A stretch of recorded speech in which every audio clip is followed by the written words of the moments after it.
All right, so I recently did an artist deep dive of Elton John, going through all of his, what I think are his 26 core albums, though I know there's probably some debate there. And um, I had a real good time, and so I wanted to talk about it, do a ranking. Elton's one of those fascinating cases where you really have, it just runs the gamut in terms of quality, from stuff that's incredible, stuff that's just awful. And I love discographies like that.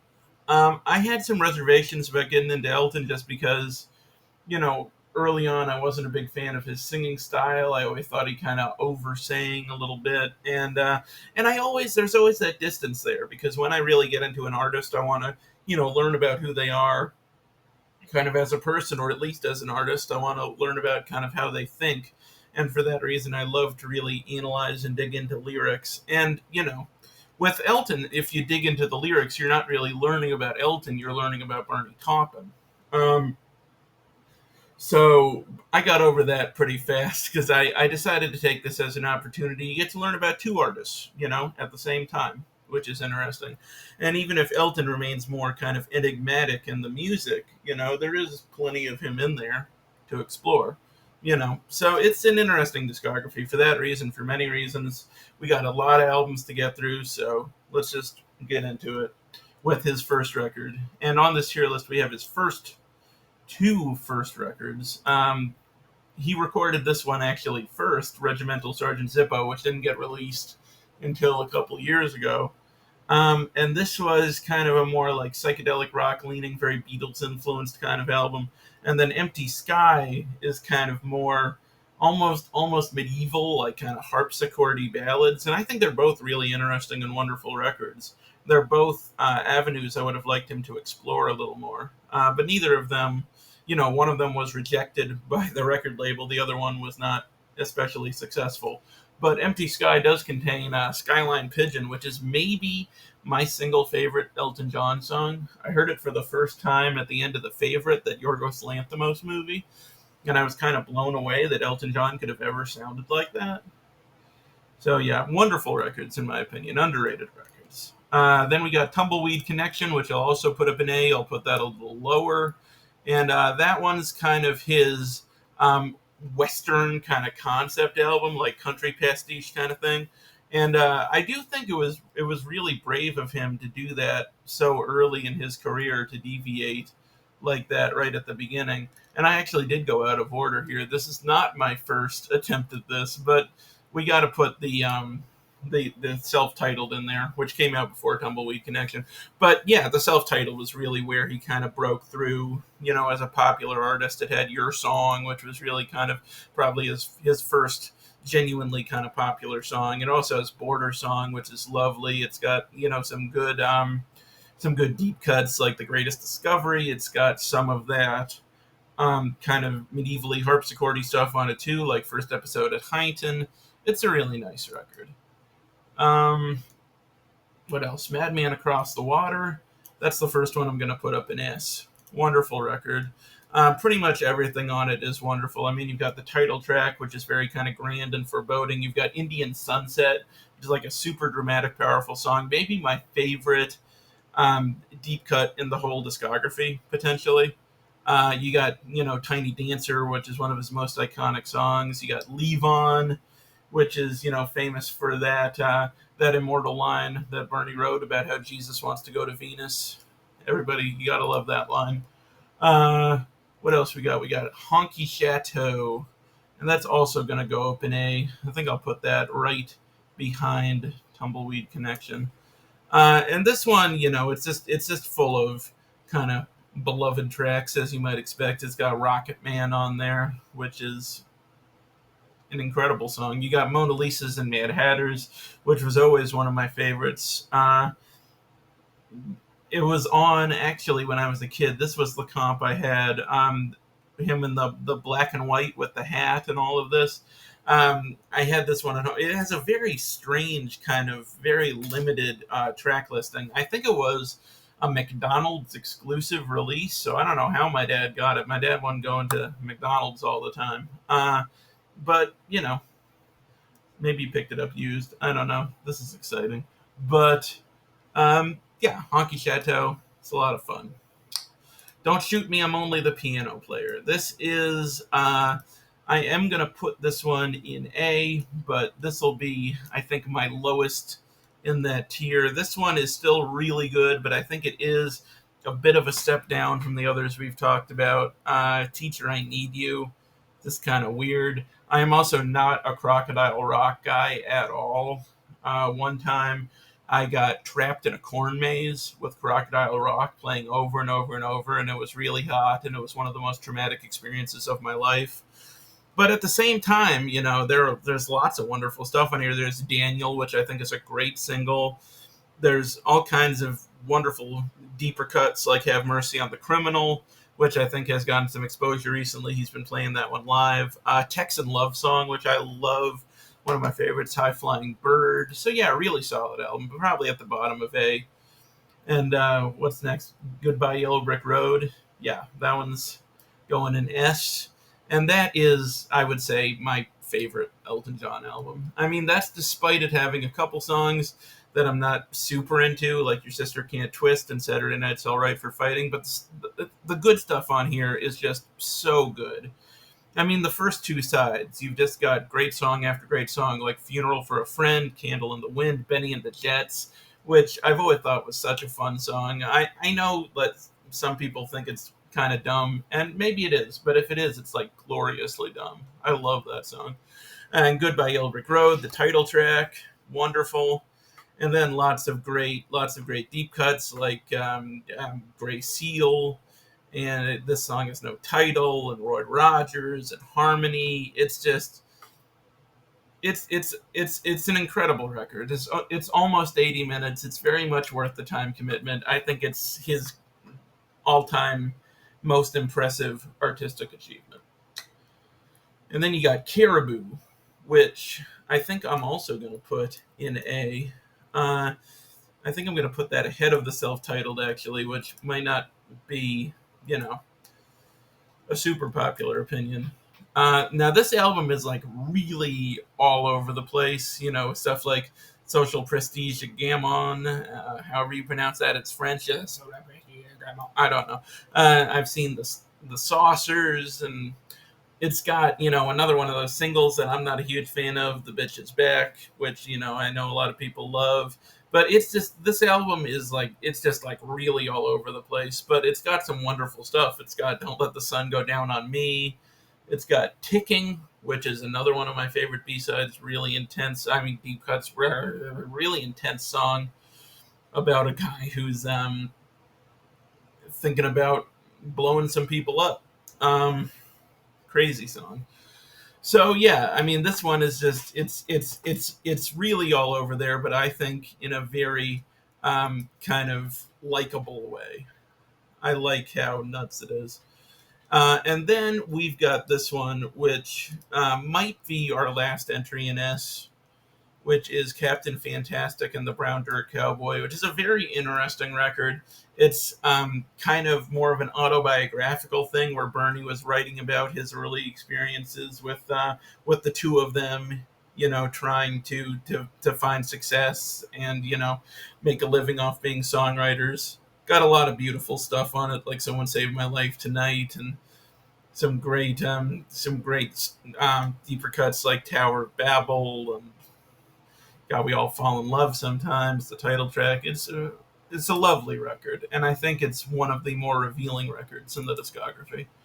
Rock of the Westies is, I'm going to put Rock of the Westies as our first B, but it's going to be probably the highest B in that category. It's kind of Caribou-esque in that it's kind of all over the place, but still a lot of fun. Stuff like I Feel Like a Bullet in the Gun of Robert Ford, Dan Dare, Pilot of the Future, Street Kids.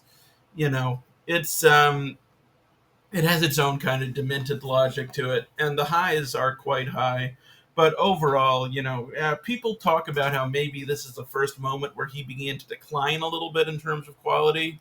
And I agree with that, but I don't think it's like a precipitous decline. I think it's like a mild decline. And I also feel that way about Blue Moves, which I believe is next.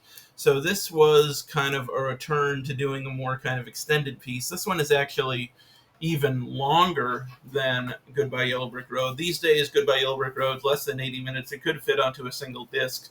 This one couldn't. This is still a double album, even in the CD era, and it's inconsistent, but the highs are very high. You got great stuff like Tonight and Sorry Seems to Be the Hardest Word, and what Someone's Final Song. It's got a lot of really pretty stuff. Crazy Water's good, but it's a little too long for its own good. It's not as consistent and constantly engaging as Goodbye Yellow Brick Road, but I think it's a strong, underrated record. I think it's very much worth checking out if you're interested in this stuff. And then we get to A Single Man. And unfortunately, because these are in chronological order, we're going to get pretty negative here for a while, but I promise it gets better later. But yeah, A Single Man, I am going to put down here in F, unfortunately. It was his first record without Bernie, and it just shows what a good team they were, because without that collaboration, the songwriting is just much less memorable now. I mean, probably the most beloved song on it is Song for Guy, which is an instrumental, so that tells you something. Um, yeah, it's not one of my favorites. And neither is Victim of Love, which I'm going to put even lower than that. Victim of Love is the only Elton John album where he did not write any of the songs. It's very very disco, very dancey. It has an 8-minute version of Johnny Be Good. It's kind of terrible, but I think it's kind of terrible in a fun way. So it's kind of his kind of car crash record, and I kind of enjoy it for that reason. Very mild level of enjoyment, obviously, but some enjoyment nonetheless. You know what? No, these are E's. They're not F's. That's why I added the E's, because there's some ambiguity in terms of quality in this catalog, and I wanted to differentiate the bad from the very bad. So these are in E's. Then we've got 21 at 33, which I think was a step up from the past couple. This one featured the return of Bernie, but he's not writing on every song. And I actually think some of the collabs with other writers work quite well. Like, my favorite would probably be Sartorial Eloquence, that he wrote with Tom Robinson. Um, but, yeah, it's not a great record. It's just a step up from the two that had no Bernie involvement at all. So I'm going to put that one in D. Let's see here. The Fox.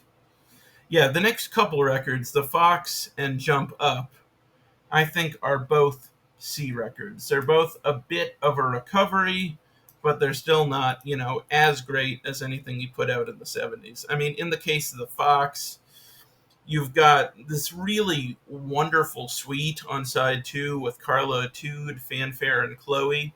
Like, to the point where if this whole thing sounded like side 2, it would be up in the B's at least. There's some lovely stuff on here, but there's also some stuff that's very dated. And then on Jump Up, it's extremely dated, but in a way that I think is kind of fun. It's got I Am Your Robot, which is like the most gloriously terrible thing Elton ever did, and I'm a big fan of it. And then you've got like a lovely kind of a ballad on here, Empty Garden, and some nice John Toppin collabs on here. It's not a bad record. It's just not exceptional. All right, so then you get to Too Low for Zero, which was probably his most successful record around this time. And, you've got I'm Still Standing on here, which was a big hit.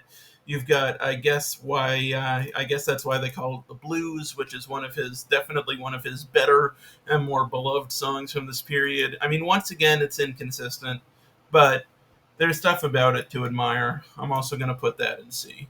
So he was on a bit of a comeback trend here, and then that all came crashing down with Breaking Hearts, which is definitely one of my least favorites. You've got a pretty good song in Sad Song Say So Much, pretty good ballad, but the rest of it, most of the rest of it, just doesn't work for me at all. You've got some weird, Bernie was getting a little weird about women at this time, and he was kind of putting that stuff into Elton's mouth and making him kind of a mouthpiece for his kind of odd attitude. I think he was going through some relationship strife, maybe with stuff like who wears these shoes and did he shoot her? Some weird stuff. It makes me a little uncomfortable. So I think that'll go in D, and also going in D will be Ice on Fire, which same thing. Couple of okay songs like Nikita. Nikita's fine, but just a lot of very dated stuff, a lot of very mixed stuff in terms of quality. It's not really my jam. I think I'd put it lower. Yeah. And then we got Leather Jackets, and Leather Jackets is going to be our first entrant into the F tier, officially in the F tier. And this is just, I got no enjoyment at all from like a second of this record. The only reason it's not rated lower, and this is my second least favorite Elton John record, is you have some songs like the title track, you got Slow Rivers. There are a couple of songs that aren't, you know, abysmal, but there's nothing on here that I would ever really have any interest in returning to at any point in my life. It's pretty awful. And that is also the case for Reg Strikes Back, which also goes in F tier, but a little bit higher. This one actually had some mildly successful singles on it. It had like I Don't Want to Go On With You Like That, and Mona Lisa's and Mad Hatter's Part 2, which I think did okay despite it being not my jam at all. And I think I like it less because it's associated with a song that I love so much, and it's just like the opposite of that song in every way. But all the singles are on the side one, and I don't think any of them are exceptional. But then side two is just an absolute kind of unlistenable mess. So yeah, not a big fan of that one. Sleeping with the Past, I think, is a bit of a step up from those two, but not too much. I would put it in D, but I would probably put it at the top of D. It's got some kind of nice, slightly more emotional material like Blue Avenue. And, overall, it's a little classier, it's a little less dated, but it's certainly nothing special in my eyes. And then we get to the one, and I have like an unnatural hatred for the one. This was kind of almost my breaking point where, I'd finally gotten to the end of the 80s and I was like, okay, we're getting into the 90s. Maybe things are going to get better. And then you just get this glacial kind of record, like all of these agonizingly slow ballads. And it has, at least with the 80s records, they were bad in kind of a fun way, like where you just were like, why does this even exist? It was kind of, it was baffling. It was fun in kind of a baffling, absurdist kind of way. And with this one, it has like this air of self-importance. It has this air of like, I'm coming back and doing something that matters again. And it's just like, are you sure? Are you sure that's what you're doing? So yeah, for me, for that reason, because it's bad and boring at the same time, I put that one at the bottom. And Made in England, his follow-up to that, I don't put much higher. I would put that one in D too. Um, yeah, I just found it really unengaging. I do think it's a little more honest and reserved than his 80s stuff. But yeah, I'll take something goofy and bad over something boring and bad any day. And that is also true of The Big Picture, which I'm going to put in F, but I'm going to put it at the top of F. It has a reasonably beloved song and Something About the Way You Look Tonight. But yeah, this album just did nothing for me other than, lull me into a blissful sleep. I will say that the version of Live Like Horses, the alternate version that's not on the album, but you got to seek it out, the one that he did with Luciano Pavarotti, is one of the most hilarious things I've ever seen. Watch the music video. It's brilliant. It's insane. Yet you got to see it. It's nuts. All right. And then, oh, well, oh, we got duets. Yeah, can't forget about duets. Duets goes in D. No, it doesn't. It goes in F. No, it goes E. It goes in E. I'm a professional. It goes in E. There are a couple of okay duets on duets, but for the most part, it's pretty unlistenable. I only put it in D instead of F because it has that duet with Leonard Cohen, which is okay. It has a couple that are okay, but for the most part, I think you should avoid it like the plague. All right, and now we kind of get into Elton's big comeback with songs from the West Coast, where he's doing something more of a higher quality. He's bringing up the energy level a little bit, while still kind of harkening back to his classic '70s sound. And for me, this is a comeback of a kind, but it's kind of a mild one. I would put this in C. It's definitely an improvement, but I don't think we're at a place yet where he's truly doing special work again. Just good, solid work. And I think the highlight on there for me would be Ballad of the Boy in the Red Shoes. Then we got Peachtree Road, which for me is I'm going to put this one a little higher. Yeah. And then Peachtree Road, I'm going to put higher than that. I do think it is a bit of an improvement over songs from the West Coast. But, at the same time, I would say still not exceptional, just on the right track. Then you've got The Captain and the Kid, which is once again, I think he's just slowly moving in that right direction. And I think I'm going to put this in B, probably at the bottom of B. But this is a sequel to Captain Fantastic and the Brown Dirt Cowboy, so it's a return to that kind of more autobiographical songwriting. And I do really like the title track. I think the bridge is a very nice ballad. It's got some good stuff. It begins kind of rough with Postcards from Richard Nixon, but stick with it. There's some good material on there. And then we have The Union, his collaboration album with Leon Russell, which I thought was the best thing he'd put out since Rock of the Westies. I would put it even ahead of Blue Moves.